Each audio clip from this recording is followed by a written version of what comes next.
Hello, welcome to SwitchedOn Gaming, Paul speaking, and welcome to a look at a game that's been out a little while on the Nintendo Switch. A bit late to the party on this one, because I played it quite a lot on PC when it came to Game Pass, so a little bit late picking up. But this is Monster Train First Class on the Nintendo Switch. This is a deck building game.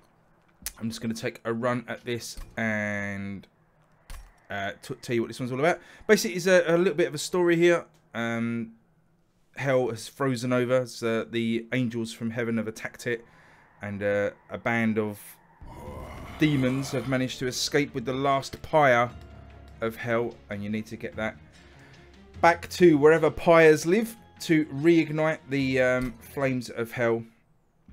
But I say the angels that are coming down from heaven are trying to stop you, so it's kind of a bit of a twist on this one. You're the essentially bad guys trying to defend from the good guys. So, as I say, it's a deck building game, a little bit like Slay the Spire. If you played that, then you'll be at home here. But let's get into it. So you start off with these clans. That's the first change from Slay the Spire. Start with two clans that are unlocked. The Hellhorned and the Awoken. You have a primary clan, and that's whose champion you use. So we've got here the Hornbreaker Prince. There is a second champion that you can unlock as well once you level up, but we'll start with the Hornbreaker Prince. Then you choose this ally clan, which is like a secondary clan whose cards also get used in your deck. And so you start the game with the Awoken unlocked, and again you take one of their cards, and a second one unlocks as you level up. We have these extra challenges that you can add into your game, and these unlock as you go along. So there's 25 of them there to unlock, and these will add different wrinkles to the game. You can add mutators as well to make things harder or easier. Add as many of those as you like, but you can't compete on scoreboards and stuff if you've got any mutators enabled. So I'm going to say right now, I love Slay the Spire. It's one of my favourite games. I'm a real big fan of card games and deck builders generally, but Slay the Spire I absolutely love. Put in, well, I say hundreds, I put in tens and tens of hours across the different platforms it's been released on. Obviously a lot of time on the Switch because it's kind of the perfect platform, and I think that Monster Train is better than Slay the Spire. There, I've said it, I can't take it back, and I'll tell you for why as we go along. There's 9 levels of you know, almost essentially what spires would be in Slay the Spire, but there's 9 levels that you go through. Every third level there's a boss, and it actually tells you at the start of your run here what bosses you're going to be facing. So third level we've got Daedalus the Professor, level 6 Fel the Wings of Light, and the final boss is Seraph the Temperament. So you can kind of plan ahead once you know what you're looking for. The main game here is you're on a train, as I say, transporting the last pyre back to hell, and you travel down this map, which again essentially Slay the Spire style. You know, you're traveling down the map taking multiple routes with different bonuses on to get all the way here to the end boss. I actually got my first victory in all the time that I've been playing this last night, so that's quite good timing. So normally as you travel through each of these levels, each of them are contained here, you choose a route, left or right, and there is something different to unlock. And one of the other reasons I like this game is there is so much to unlock. There's so much stuff, far more stuff than you get in Slay the Spire, which you'll see as we go along. So you start off here at the start in Limbo. You have 2 things to unlock. We've got a artifact, and again these are random. Everything's randomized in this game, so we can choose between the jack strips, deal 2 damage whenever an enemy unit moves between floors, and at the start of the turn the front friendly unit on each floor gains 5 hearts. That sounds like it would be very useful. So you see up the top is where your buffs live. You can collect quite a few of these as you go along. Back down here onto the map we've got Dark Forge. We can upgrade our champion. So the first thing we do when we pick our champion is you can pick a variation. And again, these are randomized. We can go with 10 extra attack points, so Slay plus 10. So you can see he's got 25 attack points on the bottom left hand corner and 6 health points. Or we can take all these advantages. We get a trait called Gain.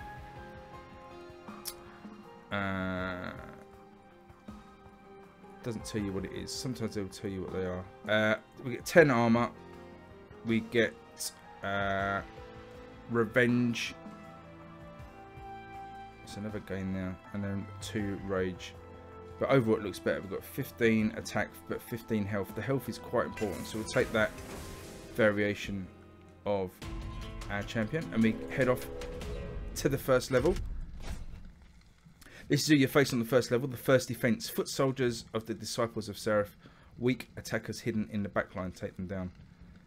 You can also add on this trial, and toggle that on or off to get extra gold, but it usually comes with a negative spin on things. So here, if we enable this, we get retribution, which is non-boss enemy units enter with 3 spikes, which at the moment we're not going to do. Loading times are really quick, just a few seconds, less than 5 seconds between each level. So this is how the game plays out. You're basically on this train. There's 4 floors. At the top floor is your pyre, and the enemies are trying to get up there. So if the enemies survive a round of attacks, they move up to the next floor, and they'll keep moving up till they get to the top here and attack your pyre. The pyre has got 20 attack and 80 defense at the moment. That's what it starts with. You can change that through cards and buffs and stuff. So if an enemy does get to the top, they're going to get hit for 20, and that's usually enough to see off most of the weaker enemies. But if you let some of the bigger bosses get to the top, then you are going to be in trouble. But as I say, you can upgrade that pyre. You can see in the top left hand corner, that's our current pyre status: 80 health, the big red jewel, and 20 attack. So you play the game by placing cards, a little bit like Slay the Spire, but you have multiple units that you can put out. First of all, we have these spells. Tells you at the bottom what the cards are. So we've got 3 torches that will deal 2 damage to a unit that you selected to play against. We have these stewards. These are units, and these are the basic ones. This has got a 5 attack and an 8 defense. One of the things you want to notice here, or 2 things really, top left hand corner is the cost to play the card. So this is going to cost 1 ember, and you can see the bottom left hand corner, we start with 3 ember. And again, this can be upgraded through time and modified and changed through different card effects. But also, quite importantly, the top of the card are 2 yellow pips, that they call them in the game. And these are kind of like a capacity. These are the size of the unit, basically. And if you look at each floor, on the left-hand side, there's a little empty pip section. When you play cards into that, that will start to fill up. So you can only have a certain amount of units deployed on each floor, depending on how many pips you've got. And again, this can be mitigated over time with extra card effects and stuff. And finally, this is our champion. This is the main hero character that you start the game with. He costs 0 to put out onto the playfield. You can also view what enemies are out by pressing up on the D-pad. And you can see we've got a Disciple Protector. He's got an armor of 25. If you look underneath his character, you can see he's not going to attack because he's got 0 attack. He's got 5 health in the little red heart, but he's got 25 armor, and we have to take the armor down before we can do any damage to his health. And the other unit here is a foot soldier who's got 4 attack and only 1 health, but you know, he's being protected basically by the shield unit. So one of the first things I would do here is to play a torch spell on that unit, and it will get rid of it. Now if you notice, when I play or preview the card over the unit, watch the archer's health at the back. It previews you to show you what's going to happen. So he's going to go down to 0 health, and that unit is going to disappear. So now you can play units to any floor basically, but you probably want to play them generally to the floor that the enemies are on. We're going to play our champion, and again you can press up on the D-pad and review all of their extra abilities and stuff at any time. We are going to also play our train steward. We're probably going to play him at the front here to take some of the damage. That's cost us 2 ember, and we've got 1 ember left before we end the turn, so we may as well, even though it's not going to do much damage, we may as well hit the enemy for 2. And we've got no ember left, so the bottom left hand corner we've got 0 ember, so we've got to end our turn now. Lots of really helpful quality of life things, and you can see here now on the torch spell, the ember has gone red to show that it's too expensive and we can't use it. There's loads of little touches like that that are really helpful. Obviously playing on the PC, you've got a mouse, and you know, primarily use a mouse really, but you can use keyboard for some stuff, but obviously it's a little bit easier. But I think they've done a great job with the controls. So we're going to end the turn. Press Y, and then the attacks play out. And as the enemy unit survived that round of attack, he's now moved up to the 2nd floor. and new units have entered the bottom floor. So we've now got this unit is down to 5 health and 3 armor. We've got a sort of treasure, I don't know what you'd call it, an imp? What is it? Yeah, some sort of cherub dragging a big bag of gold, so you can kill him and get the gold. He's not going to attack you, he's got 0 attack, but you need to kill him before he disappears. He's only around for 1 turn. And if we don't take care of this Disciple Protector, he will move up to the 3rd floor. So we need to play a unit that's going to take care of him. So let's play a Trained Steward up there. And again, you can see the preview of what's going to happen to that combat. So if you look at that floor that I've just deployed on, we've got -5 to the enemy because of the attack that I'm doing, and +5 to my attacker. I'm not sure why he's getting +5. There are a lot of effects and stuff. I don't know why he's saying he's getting +5, but there you go. What else have we got? We've got another archer at the back, so we can take care of him with a spell. We've only got 1 ember left, so we would spend the torch and end our turn. So we couldn't get to the cherub, he escaped. And this Disciple Protector moves up to the 3rd floor now. 3 health, we should be able to take him down on the next turn. But he's done a good job there to get up to the 3rd floor. This is called a brief respite, so basically no enemies are going to spawn, no new enemies, so you get a chance to heal up. On this floor here with this Trained Steward, you can see on the right hand side the, what they call, the Forged Disciple has got a red X above their heart. That means they're going to die on this turn in sort of the preview, so you know who's going to be perishing this turn.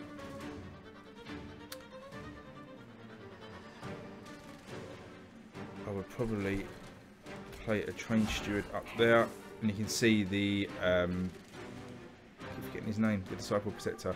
Got a red cross now, so he's going to be finished off. So it looks like we're pretty good.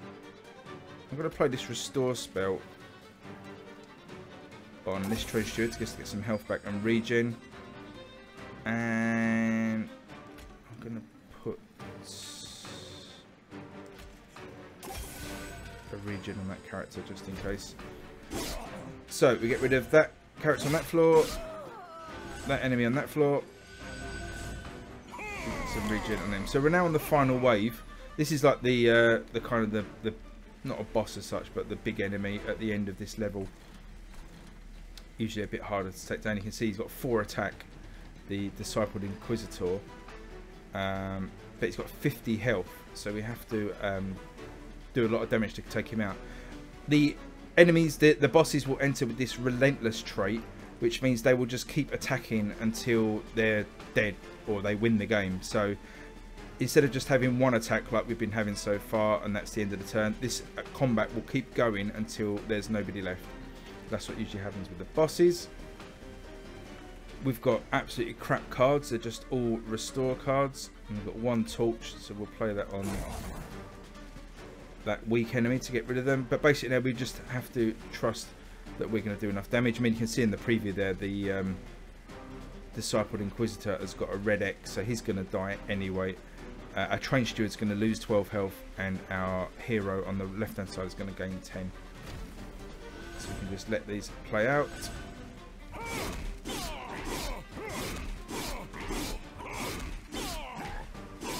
There we go, there's the final blow. I remember what that +5 is now. It's this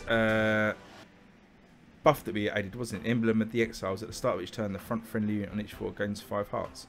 So yeah, obviously that's what it was. So let's victory on the first level. So we get 1,000 points plus 30% for killing the boss quickly.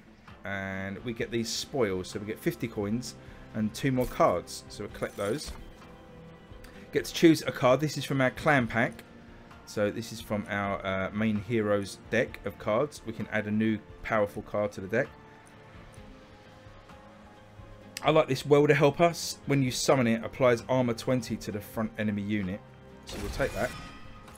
And then we get an allied card. So from our allied clan pack, we can choose a card. This one's quite good. Adds 3 attack and 3 hearts as a spell. You don't have to take a card. You can skip the card. You can see at the bottom there and get 10 coins instead. But we're going to take the Steel Enhancer. And that's level 1 done. Press minus any time to view your deck. And there'll be plenty of opportunity to thin this out, as is the aim of most deck builders.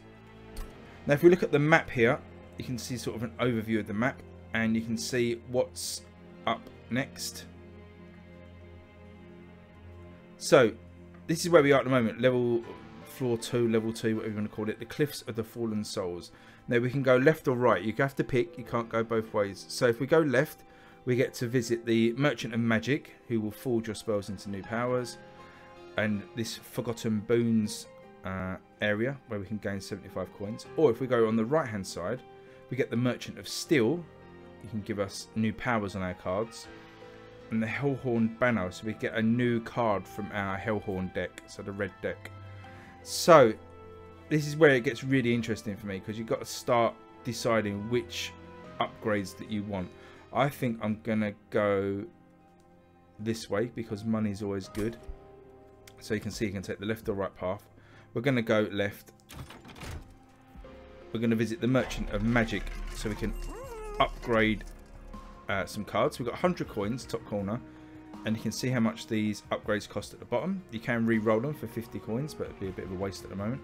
You can also remove a card from your deck, which, again, if you know deck builders, is really important. One of the most important sort of skills of a deck builder is to make sure you thin your deck out as you go along, to ensure that you're not pulling out weak cards later in the game and pulling out your stronger cards. So it's really important to purge cards. So I think for a start, we're going to start that already. We're going to get rid of one of these weaker cards, either one of the restore 2 health spells or one of these deal 2 damage spells. Train Stewards are quite handy for the time being. We'll leave those, but we will start to thin those out. We're going to take one of these torches away, and you can see now the cost to remove the next card goes up to 75. That's quite standard in deck builders. So we've got these 3 skills at the bottom. We can upgrade a spell to cost 1 less ember for 20 coins. These are, you can only buy these once as well, by the way, and once you buy them they'll be gone from this shop. We can apply a Surge Stone, upgrade a spell with 20 magic power, and consume. Consume means that when it's played, it's removed from your deck for that battle. Stack Stone, upgrade a spell to gain double stack and cost plus 1 ember. So that means the magic effects on the card are doubled, but it costs 1 extra ember to play. We can't afford that one. So I think we're probably gonna do both of these actually. We're gonna do Ember Stone, upgrade a card so it costs 1 less. So probably basically we can have a health 2 restore or a deal 2 damage for free. I'm going to apply it to here. Now if you look at the left hand side, you can see you've got 2 slots to add upgrades to as well. So that's a little restriction. Just going to apply it to one of our torches, that's fine. And Surge Stone, upgrade a spell with 20 magic power and consume. Now it makes sense here to add that to the card that costs 3 that we've just upgraded, because now we're dealing 22 damage and it is free to play because we added the other upgrade to it. But you can see now that's got both of its upgrade slots taken, the little blue hexagons there. But that's now quite a powerful card. So that's the shop done. We've done all we can do there, and then we get this Forgotten Boons. Probably should have taken that first. You can take them in any order, so probably should have taken the money first and then spent it in the shop. You can go back and visit the shop, to be fair. Not that we can afford anything. We could probably purge another card actually. Let's do that. Let's take one of these restores away. Really thinning the deck out. Obviously you've got to be careful. You've got to balance taking too many cards away early on against making sure you remove enough cards so later in the game you've got you know, enough good cards coming out. So floor 2, level 2, whatever you want to call it, Pyre Absorbers. These Pyre sensitive attackers are heavy hitters and get stronger when spells are cast. Use your spells wisely. Really great little twist, this one. Whenever you play a spell on a floor that these enemies are on, they gain strength, so you have to be really careful about either playing any spells or playing too many. Or we've drawn out powered up card, 22 damage card straight away.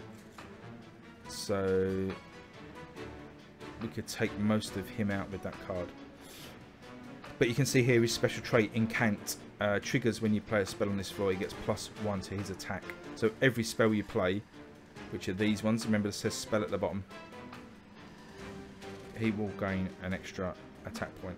We're going to play a champion, as usual. I think we are going to play this Torch. And then we are going to try and get rid of him. Even though he has gone up 1 attack now, he's gone up to 3 attack, 3 health. We are going to take him out, so I'm not too fussed about him. Trusted Priest, recover, restore 5 health to friendly units after combat. So she will, or he will, heal units when combat is finished, so that's no good either. So I think we're going to take them out. Another spell means that they did 4 damage. Chuck a Train Steward in front. And we might as well play another spell while we're taking him out. We're going to play that on our champion to give him 3 attack and 3 health. We can end that turn. And he gets taken out easily. We've got another one of these cherubs at the top. We'll stick a Train Steward up there to grab that gold. So we've got another one of these overcharged apprentices. So whenever we play a spell, they get +1 attack. We've got 2 weaker units at the back. But again, if we play spells, we're just powering up the front unit here. We haven't got that really big, good magic card to deal loads of damage. So you can see here in the preview that the overcharged apprentice is going to take -18 damage. The rest are going to survive. That 18 damage is coming from our champion. So what can we do?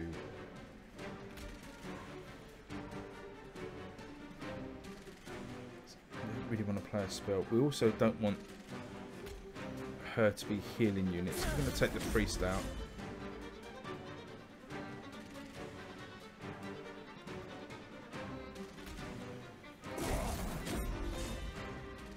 Play another spell.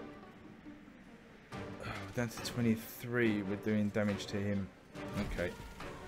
So we get the cherub. We get 50 gold. The bottom combat plays out. And the overcharged apprentice survived the combat. Moves up to the 2nd floor. We didn't do too bad. We're going to get +5 health for the Train Steward because he's the front unit. Remember that buff at the top, the emblem of the exiles. So we're in a spell of brief respite. We can play cards, spells down here now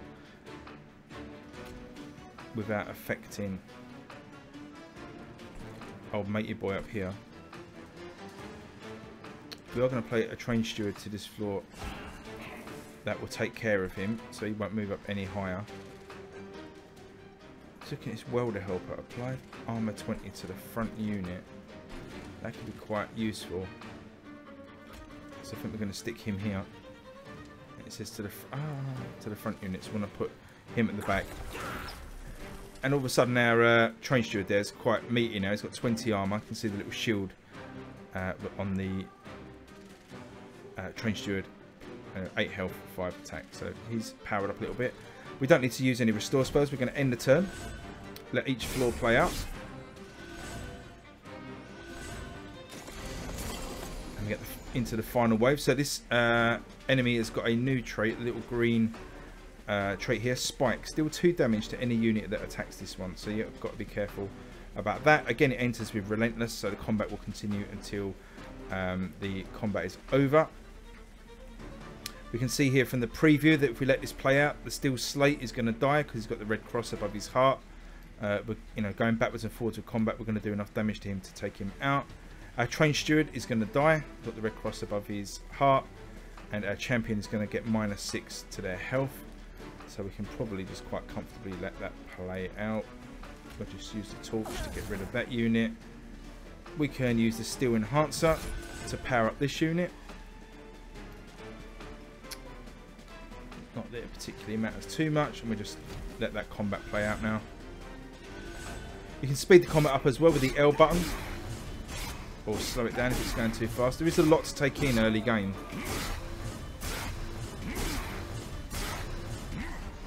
So it may be worth early games just slowing the combat down and trying to watch it play out best you can. But there you go. As predicted, the combat is over. We've taken care of the second floor boss. 1,500 points that time plus 30%. And our spoils, we get 50 coins, 2 new cards. So we choose from our clan pack. We can ascend a unit. This is quite good. We can play that on a unit and it moves it up another floor. So that's really handy. I think I'm going to take that, add it to my deck. And the allied clan pack. Deal 3 damage with that unit to the front. That's quite handy. Another steel enhancer. Spikes is quite good. We apply 4 plus 4 to our attack and gain spikes 4. So whenever another unit attacks us, they get damaged. I think we'll take that as well. So back to the next floor. Press R to bring our map up. And we can see on the left hand side we've got Hazel's Hoard. So we gain a new artifact. So we add another artifact to our collection. It's like one of those buffs that we picked up at the start. And Pyre Remains, we can restore 20 to our Pyre health. Well, our Pyre hasn't been attacked yet, so there's no need to restore 20 health. So that direction's a little bit of a could be a bit of a waste. To the right hand side, we've got the Merchant of Steel, so we gain new powers, similar to the last floor, so that's good. And we gain a new Awoken unit, again, that's good.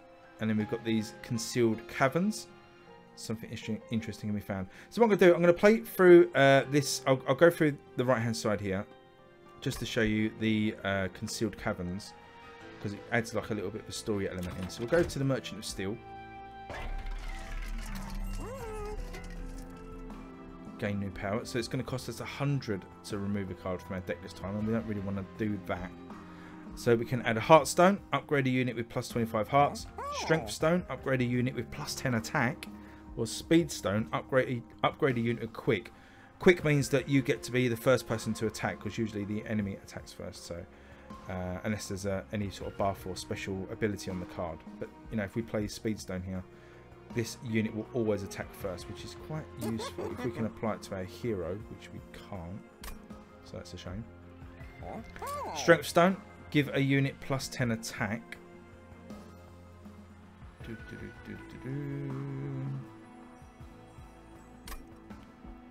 Not sure about that. I'll give a unit plus. Well, again, if we're going to do it, let's do it to the same character. Let's do it to this welder helper, and let's give them plus 10 attack as well.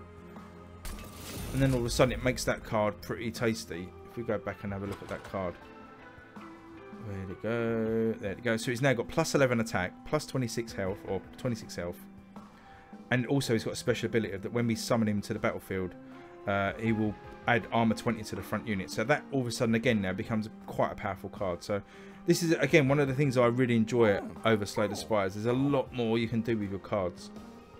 I was meant to say here, you can zoom in as well. Press ZR, and the only difference is it makes the text a bit bigger, which is handy when you're on the TV, I guess. Although the text is absolutely fine, but you do get this little bit of flavor text as well at the bottom, which you can't normally see when the cards are at the usual size. So if you want a little bit of backstory and flavor text, you can zoom in on a card.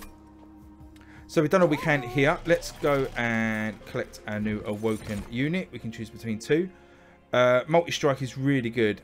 We get an additional attack, and already he's doing 3 lots of attack at 3 damage. So that's pretty decent. Although this card here, Sweep, has got 5 attack but 30 health, but his ability Sweep allows him to attack all the units at once. He basically fires out a tentacle and hits all the enemy units for 5 damage. So 2 decent cards here. I quite like the Animus of Will, because if there's 3 units out, it will attack, you know, all 3 of them. It will hit them one after the other, and we can always upgrade that a little bit. And then we go to these Concealed Caverns. You get these again randomly as you go through the map. This is like little challenges or stories or little encounters that play out. So this is an arcane machine peeks through the snow, mechanical arms and controls in various states of disrepair. The large harness in the centre looks to have held something vaguely familiar, but you can't place what. Near the opening of the train, a metal control board stands relatively untouched, clean, even, strange. When you move towards it, the board whirs to life and a single button with a diamond icon flashes at you. Do you press the button? So we can press the button to tells you what it's going to do there, build a card, or we can leave. Well, let's press the button. The machine moans in response. Additional prompts appear on the control panel. A row of levers rises from the metal board, each one adorned with symbols you can only assume refer to various health-related effects. So which do you pull? The collection of jagged lines create a damage effect. The smooth waves create a heal effect. On an upward arrow create a buff effect. I love a buff. Let's take a buff. You selected upward arrows. A small rod rises space in the board. It can be moved in 4 directions, though one direction is blocked entirely. Which direction do you shift the rod to? So backwards for a push effect, down for a descend effect, up for an ascend effect. Well, we've already got a card that lets us go up. Let's see if we can create one that lets us go down.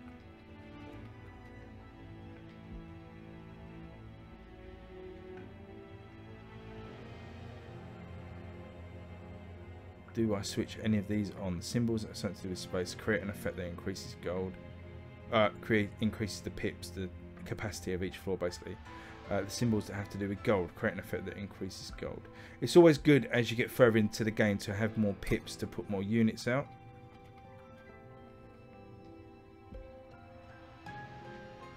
So this is the card that we created. You can see that we had to go through a lot of sort of questions to get this random card that was built up, so it's quite cool. So the card that is created is Oldie Magic. Okay, so gain 10 attack, descend the unit, and get +1 pip on this floor. That's a great card. So we'll take that. So there you go. It's that encounter and a little sort of a bit of story, a bit of flavour, and we've added a new card to our deck. So that's all 3 things done on that floor. So we'd now move on to the next floor. But I'm probably going to leave it there. I hope you get sort of the general idea of how this plays. It's a brilliant game. Absolutely brilliant. As I say, I prefer this to Slay the Spire. And that's a game that I've absolutely loved playing. And I think this has just got a lot more to it. It's really super polished. Runs excellent on the Switch. Had no problems with it at all. The only difference really to the PC is it runs at 30 frames a second rather than 60. But as a turn-based game, it really doesn't matter at all. So brilliant game. I've still millions of things I haven't told you about it. It's got multiplayer, so that's another advantage over Slay the Spire.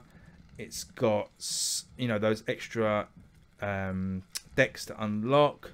You've got leaderboards. You've got daily challenges. It's just an unbelievable package. I don't think I gave you a price actually as well just before we go. This is going to set you about $30 and £27 in the UK. Comes from Gambitious. And as I say, it did come out a week or so ago, so will be on the store now. Definitely pick this up if you're a fan of Deckbuilders. If you like Slay the Spire, you will love this game. Hope you enjoy it. Leave me a comment below if you did. Leave me a like if you enjoyed the video, and a subscribe if you're new. Be most appreciated.